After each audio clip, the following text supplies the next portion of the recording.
My birthday month arrived and this Virgo girl needed to make herself a birthday dress. Birthday dress time! So I started with the sketch and I wanted something that was a halter dress, sophisticated but with a little bit of party in the back. But this year, instead of sewing, I wanted the whole dress to be knitted. And I also was inspired by a crochet dress I purchased from Marshall's a few years ago that has fringe at the bottom and rows of different stitch designs. But there are 3 things blocking the path to this dress. 1, I don't know how to knit a dress, y'all. 2, unfortunately, I'm navigating rheumatoid arthritis. It's a chronic autoimmune disease that causes joint inflammation, stiffness, and pain in the body, especially in the fingers. And 3, I don't know how to knit a dress. I can knit little swatches though, so I knitted a little swatch with the different stitching I wanted to use. Here's a close-up. The top is stockinette stitch, the middle is seed stitch, and the last part is mesh lace stitch. So I decided to lean on what I know and approach this with the mindset of a seamstress. I'll knit separate panels and then hand sew the panels together. But I was so confused and had so many questions, so I reached out to the ancestors. We got Granny Princess, Auntie Geraldine, Auntie May, and Grandma. So this is what we came up with. I've got the materials. 12 balls of Lion brand yarn, a roll of fringe, knitting needle, crochet needle, elastic thread, and a hand sewing needle for knits. Then I determined the gauge for my swatch. The width gauge was 5 stitches per inch and the height was 8 stitches per inch.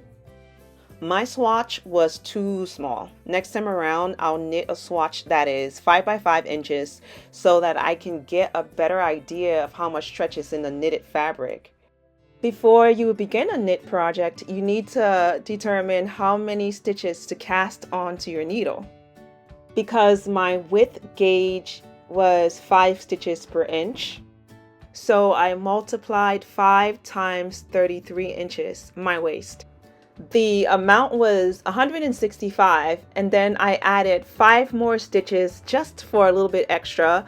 But now, honestly, looking back, I should have subtracted 5 or even more stitches because I did not account for the stretch of the knit fabric.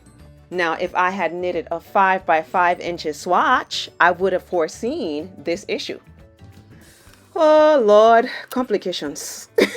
I started off with the wrong cast on. I think the YouTuber called it a knit cast on. I'm not quite sure, but it was too stretchy and I had to take it off the needle. So I ended up using the long tail cast on instead because that worked better for the project. Then I said, okay, let me use the interchangeable circular needle. But for some reason, every time I started to knit with it, it would start to unscrew. That was hell, so I switched back to the bamboo needle with the secured base. Whew, finally, progress. So I ended up casting on 170 stitches. I'm starting with knitting the skirt of the dress first. So I began with the stockinette stitch, and as far as the length, I did not calculate that because I wasn't sure how long I wanted it to be. I decided to keep the knit flat. This piece is pretty much wide enough to go around my waist. Also, I referred to YouTube University to learn how to do the stockinette stitch. All the videos I used are in the description below. Ooh, look how much I've knitted. I am so proud of myself. I'm still doing the stockinette stitch here, and in fact, for the overall length of the skirt, I still wasn't sure how long I wanted each panel to be, so I pretty much just freestyled. Guys, so this is what I've done so far. Up here is the waistline.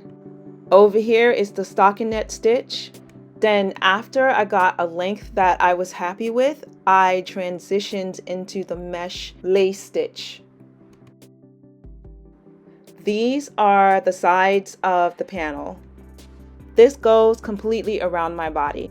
When everything is finished, I'll put this right sides together, and then I'll use the knit sewing needle to hand sew down the center back. So here would be the center back seam. Also, I don't know if you guys can see, but I tried to add shape to the skirt by increasing the stitches as I merged down from the waist to the hip. I increased the stitches because my hips are larger than my waist, and I wanted to make sure that the knitted fabric would be able to fit around my whole body. I will include all of the tutorial videos that I used from the wonderful YouTubers in the knit community in the description below. Okay, y'all, it is getting intense. Ain't no way I'm gonna have this all finished before my birthday vacation in Aruba. So upon consultation, the ancestor said I should get a tablecloth. Instead of knitting the whole dress, I can use this on the lower skirt, the waist area, and even the bust. Hold up a second. Is my camera on? Yeah, it looks like it's on. Anyway, so I stated earlier that I'm navigating rheumatoid arthritis. It's been hard. But before starting this project, I did my research and found out that knitting can help with RA. But please note, I am not a doctor or a medical professional. This video is for informational and educational purposes only. Please consult your healthcare provider before starting any new activity related to your health or medical condition. With that being said, here are 3 ways knitting can help people with RA. It can help maintain joint mobility and strength. Also, it helps to provide gentle, low-impact exercise. And it helps to reduce stress. That's my favorite part. Also, there's several things to do before you start and after you stop knitting. For warm-ups, I like to soak my hand in the morning in warm water and give it a good massage. And then for cool down, I'll do gentle finger stretches. I like to take 20 to 30-minute breaks, but honestly, it's whatever works best for you. And then for supportive gear, definitely a good suppression glove. I'm not wearing one right here, right now, but sometimes I wear those at night. Talking about breaks, one of the coolest people in the world, my cousin Wilma, stopped by, pretended to knit, and we took a break for Food Truck Friday. She got a doughboy and I got incredible. Their food is so delicious. Okay, break's over. Time to do more work. Okay, so this is what I've done so far. I did a row of mesh knit and then seed stitch and then mesh knit again. And the total length of everything is about 21.5 inches, which is about knee length for me.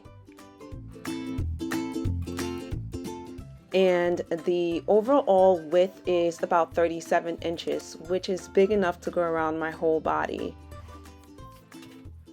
The waist though is huge. My waist is 33 inches and this measures about 37 inches. So I'm definitely gonna use elastic thread. I'll crochet in elastic thread to bring all of that in. Time for the first fitting. Woo! Yes! Trying to fit yourself is kind of hard though. It's challenging. Oy. But I was able to get through it. Although I closed it up in the front, the seam is actually going to be in the back. So I marked everything with pins. And then I threaded the knit sewing needle with blue yarn. And then I used the pins as a guide to hand baste in where the markings needed to be. This marking is a guide. When I close up everything in the center back, I'll know where to stitch. Tablecloth time. I measured out how much I would need for the bottom of the skirt. Then I measured the height that I wanted. After measuring, I marked the cloth with pins. Mainly because with certain fabrics, if I use a chalk, it'll leave a stain. So I tend to sometimes use the pins to mark, and then I'll baste it to later show the marking.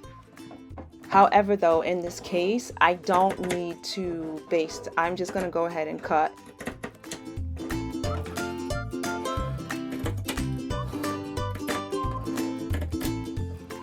The bottom is pretty much a rectangular piece that goes around the hem of the skirt. It's fringe time. I cut out pieces of fringe the same width as the lace and then layered them. After organizing and pinning everything in place, I went to the sewing machine and stitched everything down. If you're enjoying the content, please like, share, comment, and subscribe. Appreciate it. With the sewing, I had to go slow. It was challenging because the fringe would get caught in the machine foot and I would have to stop everything to untangle it. So while doing this, I took my time, played some music, and just kept it smooth. And of course, I took breaks. Here's the final result. I love the fringe. As you can see, notice that the bottom of each row of fringe is still binded. I'm not taking that off until the dress is finished because that holds everything in place. Okay, time to attach the fringe to the bottom of the hem. I first pin the fringe layer to the bottom of the knit skirt. It took some time. I had to go slow, but it was worth it.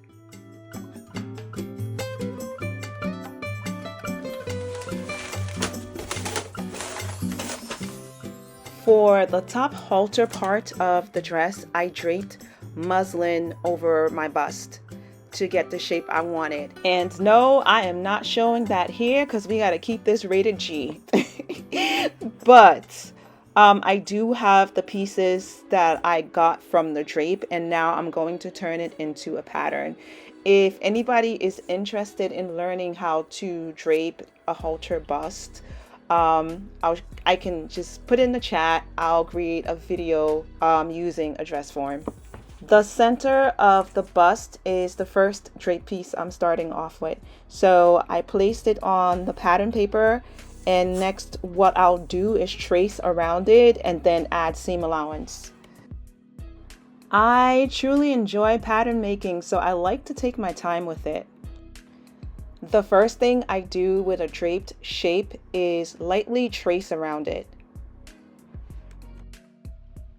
Then I use the ruler or other tools like the French curve to true the shape of the pattern and clean up the lines.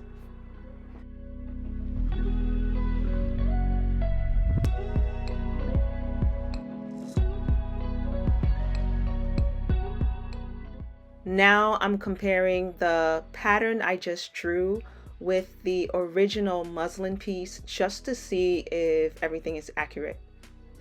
After I've added in notches and important markings, then I like to add the seam allowance.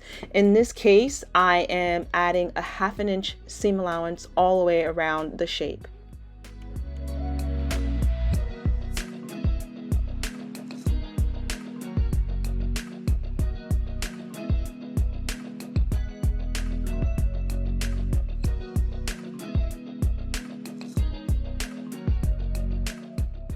After everything is done, I like to draw in the grain lines and write any necessary labels.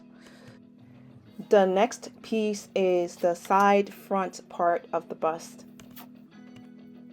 Some people like to use double-sided tape or weights or even pins to hold down the muslin so it doesn't move. But I've done this so many times. I usually just straighten it out if it gets messed up. And I also like to trace around the muslin with light and easy to erase dash lines. All right, you guys got the idea. So I'm just gonna move on to the last piece. So the last piece is the side back, and that's gonna connect at the side seam of the side bust. Wait, hold up a second, stop. I am screaming in my head as I'm looking at the markings on the muslin. Oh my God, it looks so crazy. To drape and mark and cut the fabric on oneself is really hard to do. This is one of the many reasons why I stress creating a clean pattern with true lines before cutting up the fabric and sewing.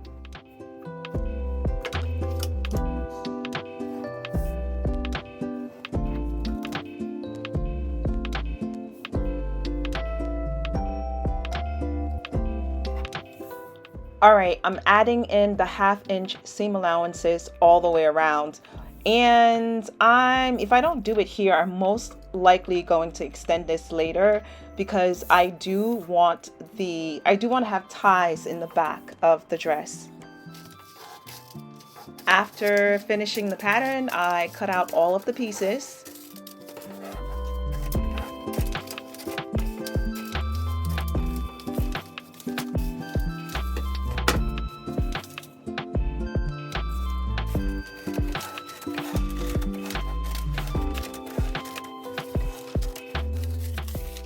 The pattern is now done, so I'm going to cut out the bust pieces to sew a muslin for fitting. I just want to make sure it fits good around the bust. So I've laid out the pattern pieces, then I pinned everything down.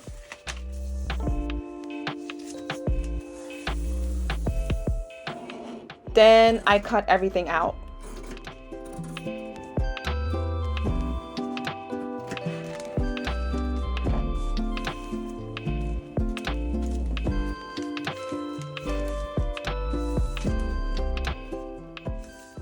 Then I used a basting stitch to sew all of the pieces together. And here is the finished result. Now I'm going to do a fitting. As you can clearly see, I am not knitting the whole dress. I am going to do like a mixed media kind of thing where it's like woven on some parts, crochet on some parts. Well, the crochet part is the tablecloth. And then the main part of the skirt is the part that I knitted. Then you have the fringe at the bottom. I was very much happy with the second fitting, so I went ahead and started cutting out all of the pieces needed for the top part of the bust and the waist. For the halter part, I cut out 4 pieces per pattern. This is because I decided to use the muslin for lining too. Yeah, I didn't buy the lining fabric, so what? Inflation is inflating. After all the cutting, the last part I needed to do was to cut out the tablecloth for the bust. With the lace, I cut 2 pieces per pattern for the bust. Then I placed the tablecloth on the bust pieces and prepared everything for sewing. Although my goal was to have this done before the trip, well, the next day I was going to Aruba, so it is what it is and was what it was. I just packed my sewing machine in my suitcase, headed to the airport, and flew out to Aruba. Douchey Aruba! After relaxing and painting on the beach with my mom and arguing with the birds, I'm talking to you. Do not poop on my camera or there's going to be war between you and I. Okay? All right. I would head back and work on the dress in my own time. I'm using a row of twill tape to place in the back where the fringe is joined to the knit skirt. This is because I didn't want that seam to stretch out of place or lose its shape. So I used the twill tape to give that seam a little bit more structure and stability. Then I turned the skirt back around, threaded a regular sewing needle.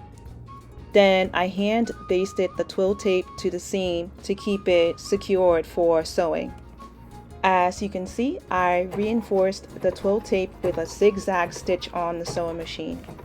I sewed together the halter with the middle piece attached at the bottom of the bust. These are the straps I'll tie in the back, and this I'll tie at the back of the neck. And this is what it looks like on the inside. It's lined with muslin. Here's a close-up of the skirt. I'm gonna cut this area right here off.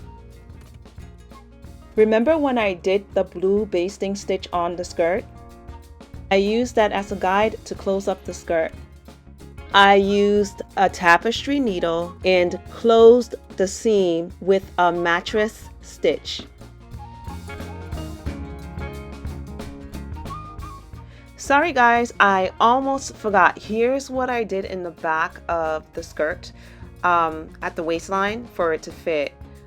I crocheted in the elastic thread.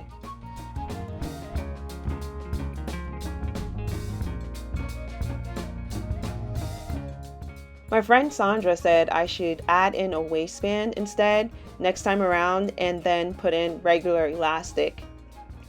That is something I need to try though. I will try that on the next project or upcoming project. Woo! Almost done. Just a little bit more sewing to do.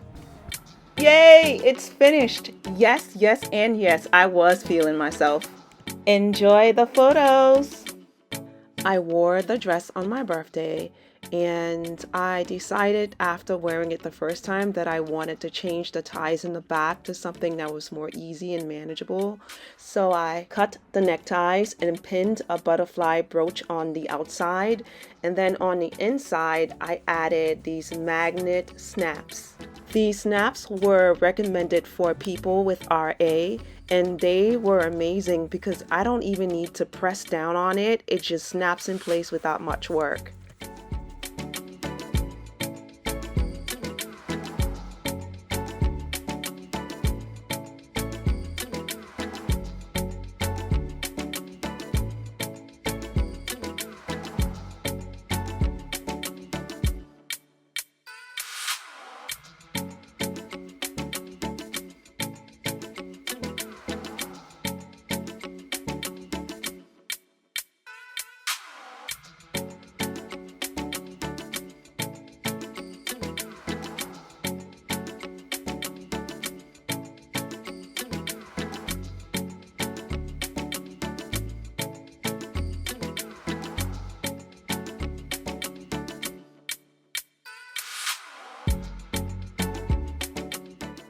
And we're done. I'll see you on the next adventure.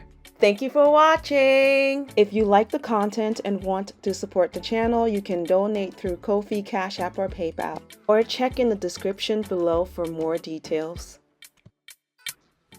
Remember to like, share, comment, subscribe, or hit that notification bell.